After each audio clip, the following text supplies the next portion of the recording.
Olá pessoal, tudo bem? Hoje nós estamos aqui para poder falar sobre acidez e basicidade na química orgânica. Nós vamos tratar esse assunto especificamente com compostos orgânicos, tá? Quando se fala de acidez, né, a gente precisa entender que na orgânica a acidez a gente vai seguir a teoria ácido-base de Arrhenius, que é aquela em que uma substância é tão ácida quanto a facilidade com que ela libera o íon H+, tá? Aquela ideia também de Bronsted que o ácido é aquela substância que vai doar prótons, né? Então, considerando esse pensamento e, né, pensando de uma forma geral nas funções orgânicas, a gente tem, né, as hidroxilas, onde você tem hidrogênio ligado ao oxigênio, nas funções álcool, fenol e ácido carboxílico. Aqui a gente já tem uma ordem crescente de acidez, né, considerando essas três funções. É claro que nós, na orgânica, não temos só essas funções como ácidos, mas é muito comum a gente tratar diretamente dessas funções e as questões normalmente estão associadas a essas três funções.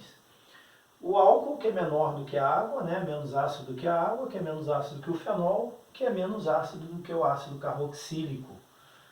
Quando a gente fala de ácido na química orgânica, vem direto na cabeça o ácido carboxílico, né? Que o próprio nome da função já dá essa ideia. O fenol, que a gente pode chamar o fenol comum, essa substância aqui de ácido fênico, já dá uma noção de que ela é ácida. Agora o álcool, em função da hidroxila, liberar esse H+, dá essa ideia de uma substância ácida. Só que se a gente reparar, né, cria uma contradição, já que a água é a nossa referência, né, se a gente pensar em água pura pH igual a 7, né, na autoionização da água, o que é que eu tenho? Liberação de H+, é o H-. Então essa concentração de H+, consegue ser maior do que a concentração de H+ presente no álcool. É claro que isso depende da concentração da substância, algumas questões importantes aí. O pH do álcool ele vai sofrer algumas variações, pode ser em torno de 6, alguma coisa até 8, né? Está associado a essa concentração de H+. Então por isso ele ainda é chamado de uma função orgânica que tem alguma acidez, mas muito baixa, né? Comparado com a própria água. Aqui eu coloquei as equações de ionização, né? O fenol liberando o H+, e o ácido carboxílico. Aqui eu tenho a carboxila, o hidrogênio, né, na quebra dessa ligação, libera o H+, o oxigênio fica com um par de elétrons, em todos os casos. Isso por conta da diferença de eletronegatividade, o oxigênio é mais eletronegativo. Para a gente poder fazer um entendimento de qual substância é mais ácida, qual é menos ácida, a gente precisa conhecer um efeito eletrônico importante, que é o efeito indutivo. O efeito indutivo está relacionado com a capacidade de alguns ligantes de empurrarem elétrons, tá, para a cadeia carbônica no sentido, por exemplo, de onde eu tenho a liberação do H+. Aqui eu estou falando das hidroxilas, né, nesses três casos. Então, quando eu falo de efeito indutivo, eu posso estar aumentando a densidade eletrônica dessa parte da cadeia ou estar diminuindo essa densidade eletrônica, dependendo do efeito indutivo que eu vou ter. Nós temos dois efeitos, um positivo e um negativo. O positivo é aquele que aumenta a densidade eletrônica, né, lá da parte da cadeia onde eu encontro a hidroxila, e se eu estou aumentando a densidade eletrônica, eu estou dificultando a quebra da ligação, já que o oxigênio já vai ter a sua densidade eletrônica aumentada. E lembrando que nessa teoria ácido-base que a gente está falando, uma substância é tão ácida quanto a facilidade dele liberar o H+. Então, quanto mais facilmente ele libera o H+, mais ácida é a substância. Então, aqui, quando se refere a efeito indutivo, o positivo é aquele que aumenta a densidade eletrônica. Então, ele vai suprir a necessidade do oxigênio, o que não tem tanta necessidade de quebrar essa ligação e ficar com um par de elétrons. Então, quando eu tratar de efeito indutivo positivo, eu estou aumentando a densidade eletrônica aqui. Então, ele libera o hidrogênio, o H+, né, ele vai liberar o H+, com mais dificuldade. Então, significa que eu estou me referindo a uma substância menos ácida. E já o efeito indutivo negativo, eu vou ter ali ligantes que vão puxar a densidade eletrônica para si, em função da eletronegatividade. Então ele vai diminuir a densidade eletrônica aqui do oxigênio, né, fazendo com que seja muito mais fácil a quebra dessa ligação com liberação do H+, ou seja, ele vai ser mais ácido. Esses ligantes eu chamo de eletrodoadores, tá? E no caso do efeito indutivo positivo, e no caso do efeito indutivo negativo, eletroatratores. O nome já diz, atratores, ele vai atrair esses elétrons para ele vai atrair essa densidade eletrônica para si. E eu coloquei exemplos aqui, ó, elementos que têm uma eletronegatividade maior na tabela periódica.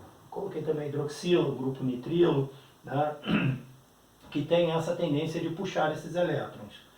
Então, quando eu tenho um eletroatrator, ele diminui a densidade eletrônica e faz com que o H+ seja liberado com facilidade, ou seja, mais ácido. Se eu tenho um eletrodoador, que aqui são os radicais alquil, né? São aqueles radicais, né, hidrocarbônicos, você tem hidrogênio, carbono, CH3 é o metil, CH2, CH3 é o etil. Então, esses ligantes vão aumentar a densidade eletrônica, logo vai dificultar a saída do H+, consequentemente a substância se torna menos ácida. Então, eu coloquei um exemplo aqui para que a gente possa indicar, né, uma ordem crescente de acidez. Então, a primeira coisa que eu vou observar, quais são os ligantes? Olha, só coloquei ácidos carboxílicos. Desculpe. Então, o que eu percebo aqui? Eu vou conseguir identificar aqui na estrutura, olha, cloro e cloro. 2 átomos de cloro, que é um atrator. Ele está atraindo o elétron para si. Então, se eu for fazer uma tendência aqui de onde está indo a densidade eletrônica, olha, está indo no sentido do cloro. E aqui também, para o cloro. Então eu tenho 2 eletroatratores. Isso quer dizer que essa substância vai ser bem ácida. Vai facilitar essa saída do hidrogênio do H+ com muita facilidade. Aqui eu também tenho um eletroatrator. Olha o atrator aqui. Ou seja, está puxando a densidade eletrônica para ele, né? Diminuindo a densidade eletrônica aqui e liberando o H+ com facilidade. Mas não tanto quanto no composto 2, porque eu tenho 2 atratores. Se eu comparar com o composto 1, olha só, o que é que eu tenho? Eu tenho um doador. Olha só, um grupamento metila. O grupamento metila é doador. Então, olha aqui o sentido em que a densidade eletrônica está caminhando para a carboxila. Então, esse hidrogênio aqui vai ser liberado com maior dificuldade. No composto 3, a mesma coisa, só que aqui o meu doador, ele tem 2 átomos de carbono. Então, eu aumento mais ainda a densidade eletrônica. Então, dificulta mais essa liberação do H+. Então, se eu fizer essa consideração, o que eu tenho? 2 compostos com atratores, 2 compostos com doadores. Aqui entre o composto 1 e o 3, que são doadores, eu tenho o 3, que tem 2 grupamentos doadores. Então, ele é o que mais dificulta a saída do H+. Logo, é a substância que tem menor acidez. Seguido do composto 1, que tem um doador, né?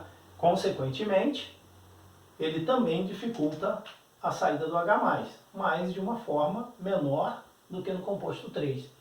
No composto 4 e o composto 2, repara, o composto 2 tem 2 atratores, então vai facilitar mais ainda a saída do H+, que no composto 4. Isso quer dizer para mim que o 4 é menos ácido do que o composto 2. Tá certo? Então, nada muito difícil, né? Claro que a gente vai ter que ter uma capacidade de observar esses grupos, né, que são os atratores e os doadores, para que a gente consiga entender essa diferença de mais ácido e menos ácido. Vou colocar um outro exemplo, vou fazer aqui em cima, só para a gente poder entender um pouco mais isso. Olha, vou colocar essa estrutura aqui, também como um ácido carboxílico. Vou colocar um átomo de flúor, olha aqui. Aqui embaixo, vou fazer a mesma coisa, ó. Mesmo número de átomos de carbono, estou colocando para facilitar a nossa comparação, só que o átomo de flúor, olha, ele está no carbono 3. Aqui eu tenho flúor na posição 2, aqui eu tenho flúor na posição 3. Se esse aqui for o composto 1, esse aqui o composto 2, quem é o mais ácido? Repara que nos 2 casos eu tenho atratores. Só que esse atrator ele está ligado no terceiro carbono e esse atrator no segundo carbono. Ambos os casos o efeito indutivo é negativo, ou seja, diminuição da densidade eletrônica da cadeia. Só que no primeiro caso eu tenho flúor muito próximo da carboxila. Então o efeito que ele vai proporcionar de atração é maior do que no segundo composto. Então aqui eu consigo identificar que o composto 1 é mais ácido do que o composto 2. Por quê? Porque o fato de ter dois atratores iguais, em distâncias diferentes, aquele que está mais próximo atua com maior força de atração. Ok? Então o composto 1 mais ácido do que o composto 2. E aí nós temos a basicidade nos compostos orgânicos. Quando a gente fala de basicidade, a gente vai pensar diretamente nas aminas. Porque aqui eu vou falar de base de Lewis. Olha, aqui eu falei de Arrhenius. Poderia entender também como Bronsted. Aqui é a base de Lewis, capaz de doar par de elétrons. Nas aminas eu tenho nitrogênio. Lembrando que o nitrogênio é o elemento do grupo 15 da tabela periódica. Então ele tem 5 elétrons na camada de valência. Para formar a regra do octeto, falta 3 elétrons. Desculpem. Falta 3 elétrons. Então ele vai fazer 3 ligações. Então de 5 elétrons, ele vai usar 3, sobrou um par de elétrons. Então a capacidade de se tornar uma substância mais ou menos básica está relacionado com a facilidade de doar esse par. Essa é a teoria de Lewis para a base. Então, quanto mais facilmente a amina liberar o par de elétrons, mais básica ela vai ser. Então, colocando numa ordem crescente, eu tenho a amina aromática, que é menos básica que a terciária, que é menos básica que a primária, que é menos básica que a secundária. Repara que a secundária é a amina de maior basicidade. É estranho, porque na verdade, ou você teria terciária, secundária, primária, ou teria primária, secundária, terciária. Olha que a terciária ficou com uma basicidade menor do que a primária. Abrindo um parêntese aqui para a gente falar dessa questão de basicidade, é importante que as aminas elas estão presentes, por exemplo, em situações em que há decomposição de matéria orgânica. Então você tem um corpo lá em decomposição, cheiro forte, né, daquele cadáver, se deve à ação, né, de micro-organismos sobre a matéria orgânica com formação de aminas. Então lá eu tenho as aminas, que podem ser chamadas lá, de cadaverina, putrescina. Então uma forma de eu neutralizar uma base, qual é? Reagindo com um ácido. Então, se eu coloco um ácido para reagir com uma base, eu vou eliminar esse cheiro, porque eu vou estar eliminando esse caráter básico da amina. Então mais um motivo aí para reforçar essa ideia da base. Bom, voltando aqui no que a gente está falando, para que a gente entenda essa diferença aqui de uma maneira mais fácil, eu coloquei 3 aminas. Se a gente observar, a primeira é uma amina primária, que o nitrogênio só está ligado a um carbono. O segundo composto é uma amina secundária. O terceiro composto é uma amina terciária. Aqui eu vou levar o mesmo entendimento de efeito indutivo positivo e negativo. Só que neste caso a gente tem uma observação importante para fazer. Lá na acidez, o atrator, o que ele vai fazer no efeito indutivo negativo? Ele aumenta a acidez. O doador diminui a acidez. Aqui na basicidade vai ser o inverso. Por quê? Olha só, nesse caso aqui eu tenho um doador, porque eu estou falando de uma cadeia carbônica. Olha, radical alquil. Aqui eu tenho 2 radicais atuando sobre a cadeia, sobre o nitrogênio, desculpe. E aqui eu tenho 3 radicais. Então o que o doador está fazendo? Ele está aumentando a densidade eletrônica do nitrogênio. Tá vendo só? Aqui, o que eu tenho? 2 doadores aumentando essa densidade eletrônica. Aqui eu tenho 3 doadores, 3 eletrodoadores aumentando a densidade eletrônica. Então, se eu pensar desse jeito, desculpe, que o doador vai diminuir a basicidade e o atrator vai, o doador vai aumentar a densidade e o atrator vai diminuir a densidade, que é justamente o inverso da acidez, eu chegaria à conclusão de que a amina terciária seria a mais básica de todas. Mas o que acontece aqui? Repara da primária para a secundária, por que a secundária é a mais básica? Porque aqui eu tenho 3 carbonos, mas é um doador apenas. Então esse átomo de carbono aqui, ele está muito mais próximo do nitrogênio. Então esse efeito doador dele é muito mais forte do que o segundo e o terceiro carbono. Então quando eu levo em consideração esse pensamento, aqui ó, eu tenho 2 doadores muito próximos do nitrogênio, que vão causar um efeito maior do que esse aqui que está mais distante. Então eu tenho 2 doadores. O que eles vão fazer? Eles vão aumentar a densidade eletrônica. Então esse par de elétrons, se eu estou aumentando a densidade eletrônica do nitrogênio, eu estou facilitando o nitrogênio de liberar esse par de elétrons. Aqui é a mesma coisa, eu libero esse par de elétrons com maior facilidade, porque eu tenho 2 doadores. Se eu tivesse um atrator ligado aqui, o que acontece? A densidade eletrônica iria no sentido contrário. Então eu iria diminuir a densidade eletrônica do nitrogênio, o que iria dificultar dele doar esse par de elétrons. Já no caso da amina terciária, eu tenho 3 doadores. Estou aumentando muito a densidade eletrônica, mas em contrapartida, olha a posição com que eu tenho esses radicais. Se eu for observar isso, eu vou perceber que eles são volumosos. Então eles ocupam espaço. Aqui é um CH3. E olha, esse CH3, ó, vai estar ligado a hidrogênio, hidrogênio, hidrogênio, o átomo de carbono. Não é um CH3? Aqui é a mesma coisa. O que eu tenho? Ó, hidrogênio, hidrogênio e hidrogênio. E aqui embaixo é a mesma coisa. Ó, hidrogênio, hidrogênio e hidrogênio. Então repara só, olha o par de elétrons onde está. Está vendo aqui? Ele está, entre aspas, escondido. Então o que ocorre aqui, por que é que a basicidade aqui é menor? Porque mesmo que eu tenha um efeito doador aqui, de aumento de densidade eletrônica, o que facilitaria a liberação do par de elétrons, mas eu tenho esses grupamentos volumosos que impedem a aproximação de átomos aqui que venham a ganhar esses pares de elétrons, ou melhor, esse par de elétrons. Então a gente costuma dizer que ela é menos básica, por quê? Pelo que a gente chama de impedimento espacial. Então está impedindo. Impedimento espacial ou impedimento estérico, que é o nome que a gente usa para indicar o que está acontecendo. Então ela acaba se tornando menos básica por impedimento espacial, por conta de dificultar a aproximação do átomo aqui para esse par de elétrons.